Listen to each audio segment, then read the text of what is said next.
জ্যৈষ্ঠ মাসেই পালিত হয় লোকনাথ ব্রহ্মচারীর তিরোধান দিবস।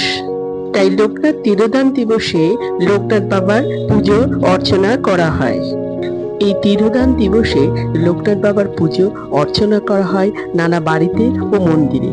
ভক্তদের কাছে তিনি অত্যন্ত প্রিয়। বাবা লোকনাথের পুজোয় কোনো আড়ম্বরের প্রয়োজন হয় না, তিনি অল্পতেই তুষ্ট হন। 1730 খ্রিস্টাব্দে 31শে আগস্ট জন্মাষ্টমী তিথিতেই জন্মগ্রহণ করেছিলেন বাবা লোকনাথ। তিনি কচুয়া গ্রামে জন্মগ্রহণ করেছিলেন। তাই বন্ধুরা, 2025 সালে লোকনাথ বাবার তিরোধান দিবস কবে পড়েছে তা আমি এই ভিডিওতে জানিয়ে দিলাম। এছাড়া শুভ সময়ও আমি এই ভিডিওতে জানিয়ে দিলাম। 2025 সালে লোকনাথ বাবার তিরোধান দিবস পড়েছে ইংরেজি 3রা জুন 2025 সাল, বাংলার 19শে জ্যৈষ্ঠ 1432 সাল মঙ্গলবার।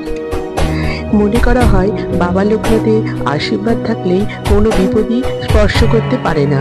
বাবা লোকনাথের সে বিখ্যাত বাণী, রণে বনে জনে জঙ্গলে যেখানে বিপদে পড়িবে আমাকে স্মরণ করিও, আমি রক্ষা করিব। বিশ্বাস করা হয় বাবা লোকনাথ শিবের অবতার ছিলেন। লোকনাথ বাবার প্রিয় ফুল হলো নীল শাপলা বা নীল শালুক ফুল। এছাড়া যে কোনো সাদা ফুল বাবা পছন্দ করেন।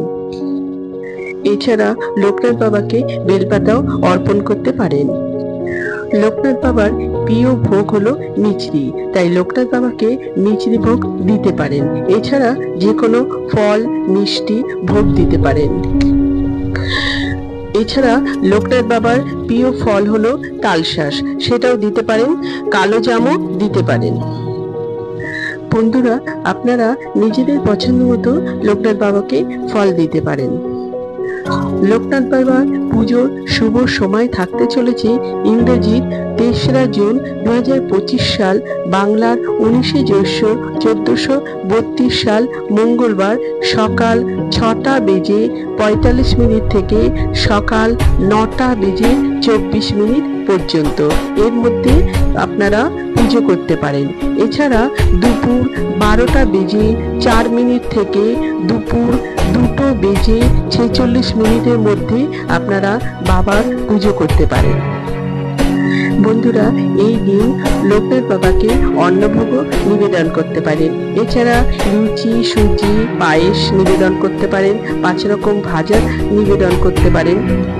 তাই বন্ধুরা, লোকনাথ বাবার এই তিরোধান দিবস আপনারা ভালোভাবে পালন করুন। আমার শুভেচ্ছা থাকলো।